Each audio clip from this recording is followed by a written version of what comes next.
What's up, you guys? Welcome back to the channel. It is Rob, your local problematic Leo, and today we are seated for the Tech Rot Encore because our headliner has arrived. Yes, it is the newest Warframe on the block, Temple. Now, there's a whole lot to take a look at in this update, but I did want to go ahead and kind of like warm up the crowd with this new addition, and I'm going to tell you, I kind of really like it. So let's take a look at the bundle that I picked up. I did get the Ovation Temple bundle. You can pick it up for real cash with the Encore Temple bundle. There is a complete collection that includes all of the skins as well, but this is what we're going to be going over today. We're going to be taking a look at Temple himself, as well as Riot-848, which is his weapon, which I don't know, I'm just really like not that jazzed about, but I feel like I should be more jazzed about. Regardless, let's go ahead and jump on in. Alright, so before we jump into the technical stuff, let's go ahead and do a little bit of a quick fit check, because I feel like that's the Temple vibe. Now,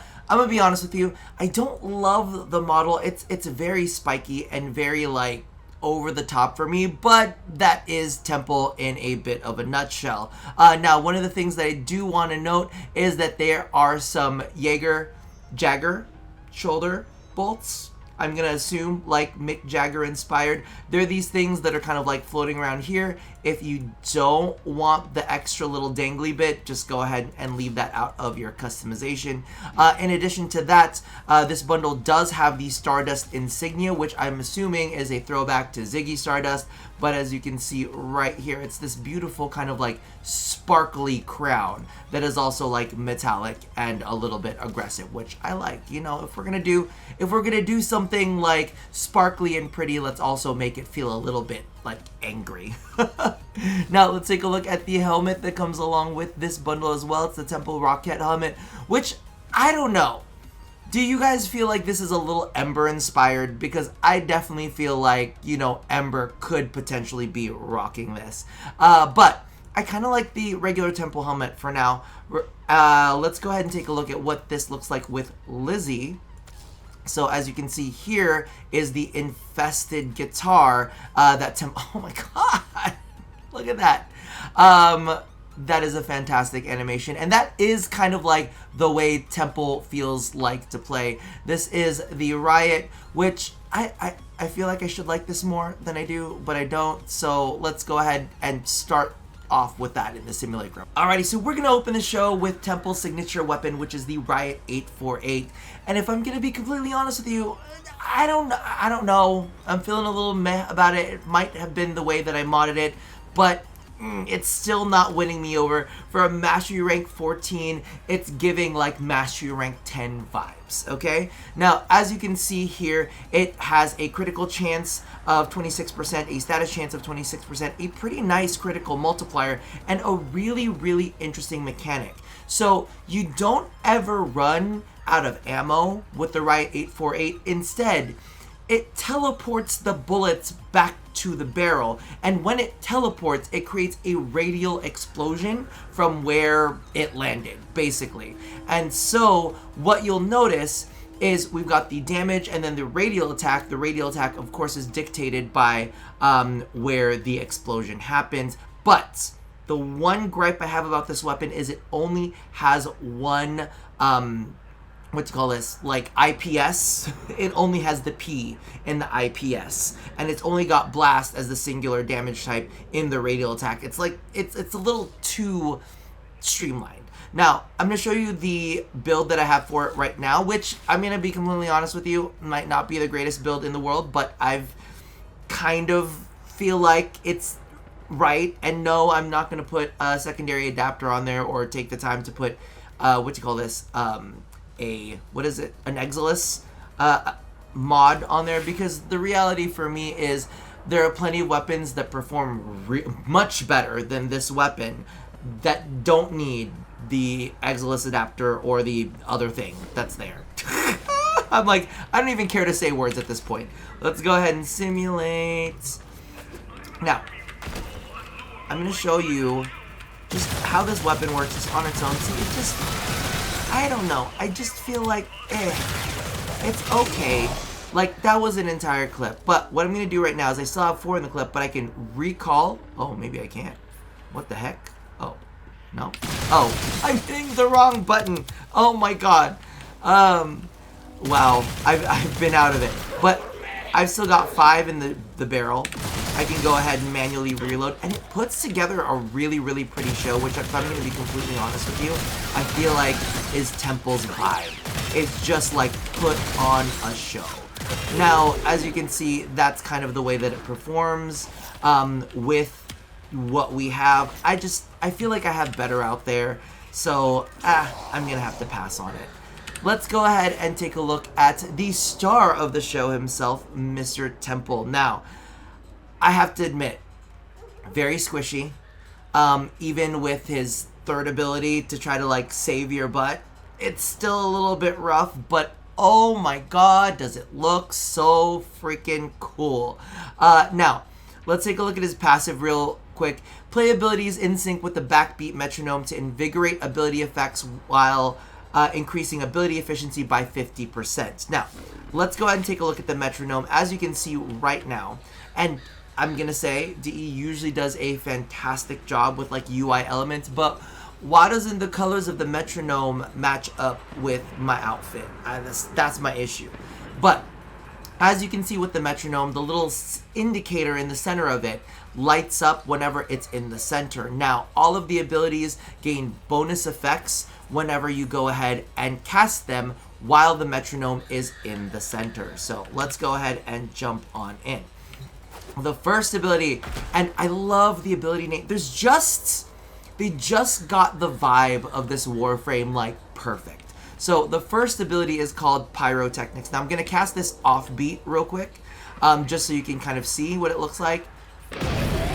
Really pretty. Oh, that is so good. Okay, and then we're going to go ahead and cast it on beat, and you'll notice there are far more flame pillars. So you want to go ahead and cast this on beat. As you can see, after I casted it on the beat, our little metronome indicator has filled up a little bit. So let's do it one more time. Look at that. So it's filling up a little bit further. And one of the things that they did want to point out is because of the fact that it inflicts the fire status effect, it will cause the enemies to panic. And I've been finding this a lot. Casting it will help with CC a little bit to help out with survival. Now, the next ability is going to be called Overdrive, and what it's going to do is it's going to summon 2 speakers in front of him. Actually, I'm going to cast it this way, so you can kind of see that it's not going to affect the enemies in back, and I'm going to cast it off beat too. So 2 speakers on the side, but if you look behind me, no effects on them.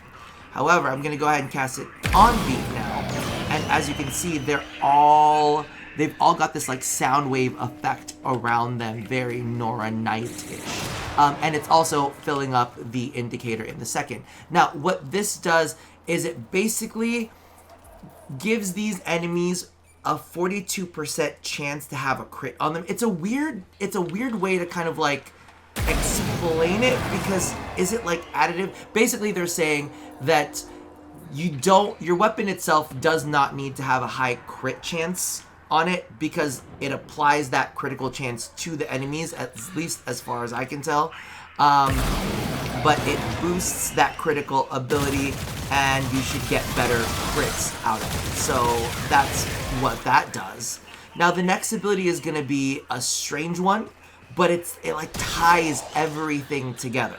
So as you can see, I'm going to cast it. No, I'll just cast it on beat because I don't think it really matters. So the Ripper's Wail. So that was, oh, maybe I need to cast it off beat real quick. Hold on. Cast it off beat. That's like, did I cast it off beat or on beat? That's like 3 seconds. Maybe I casted it on beat. Hold on.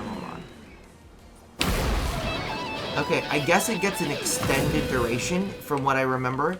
And basically what happens is you become invincible during the time that you are doing your guitar solo, and basically that heals you for your health. But in addition, it gives you this bonus over here, as you can see in the top corner of your screen, where I think it's bonus fire damage that you end up getting. It's, hold on, let's see, abilities. I believe it is bonus heat damage. Now, as you can see, there is a heat damage cap, so keep that in mind, and we'll get into that real quick.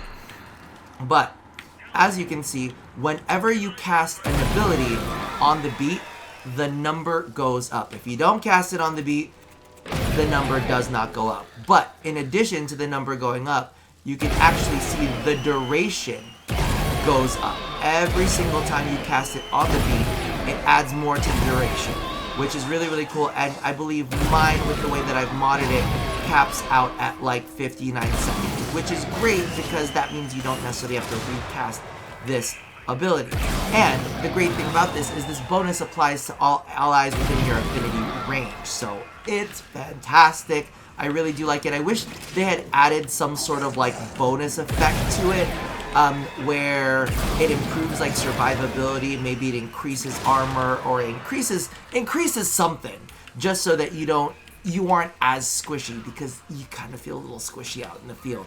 The only way you can kind of keep enemies down is to like really hit them with the fire CCs. All right, now the last but not least, we have Lizzie, which is called Exalted Solo. So as you can see right here, the guitar is out, and the guitar is of course a flamethrower. Now there are multiple things to note. It does consume that metronome bar, so that's how you end up charging for your Exalted Solo. Now as you can see right here, it's just a really, really nice flamethrower. It's got a nice wick to it, and it really does, I know for lack of better terms, melt the enemies. But the cool thing about it is you can keep recharging the flamethrower by hitting your metronome. So what it feels like when you're in the middle of a battle is like you're playing a show, and it's kind of really cool because as you can see, I've got my guitar out right now, and boom, there's that. We weaken the enemies. Boom, now we're hitting them with the flamethrower. Oh no, I'm gonna get hit. I need to go ahead and do a guitar solo. Oh my god, and everything's on fire. And then we go ahead and go back in with more pyrotechnics. Oh my god, it's so cool. And I have this thing, and maybe it's just a veteran thing, but I tend to like roll my eyes when DE leans too heavy into the rule of cool. It's just a thing that I feel, but I feel like they nailed it so well here that I kind of like can't be mad. Ooh, I missed the metronome twice. That's so bad. But as you can see, that damage that we're amping up. So it's a lot of beautiful damage. Oh, Lizzie. Now, we're not actually even done with Exalted Solo. First and foremost, just so you're aware, the backbeat bonus on this is basically if you cast it, and watch the energy down there in the corner, if you cast it off backbeat, it costs energy, okay? But if you cast it on backbeat, it doesn't cost any energy. So you can get into it without having to worry, because you're going to be spamming all of your other abilities. And notice that the passive for having for casting things on backbeat is that the efficiency goes up.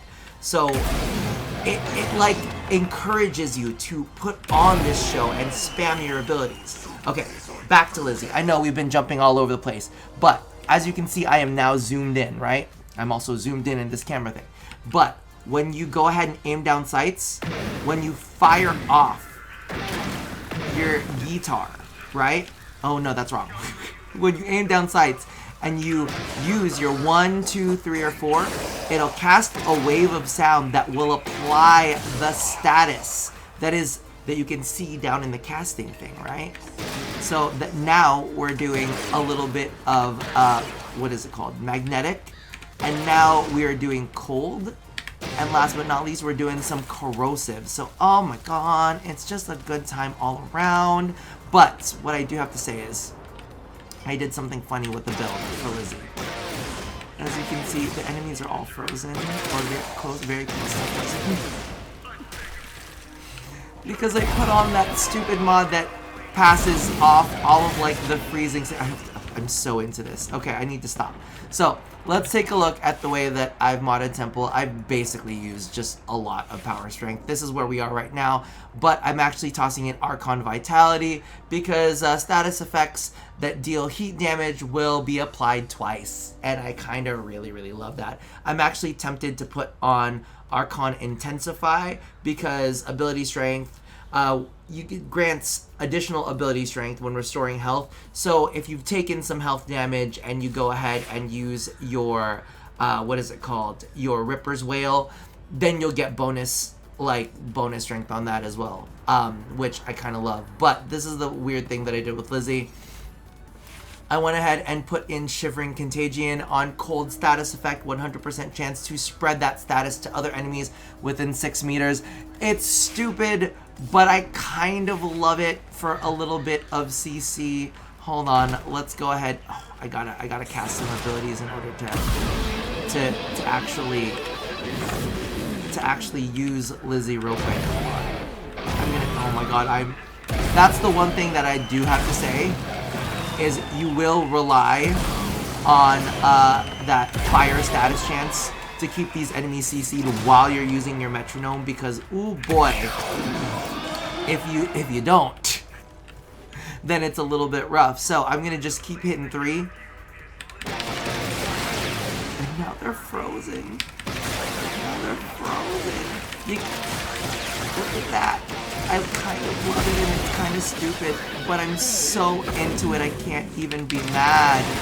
I cannot even be mad. Alright, that's the end. That's the end of this video. I don't know what else to say other than I actually really enjoy Temple for the stupidest of reasons. DE got me again. So let me know how you guys feel down in the comments below after seeing the way Temple plays. I feel like it's just too much of a vibe, and maybe there needs to be a little something done about survivability, or maybe I guess all of the CC does it enough. I was playing them in Steel Path, and it was just a little dicey, let's just put it that way. And just in case you were at all curious about the Flare Gemini skin, that's what it looks like. I'm still weirded out about the faces and them talking. I don't like it. It bothers me a lot. Anyway, that about does it for me for now. So as always, love somebody, hurt nobody, and touch your body. I'll see you guys next time. Bye-bye.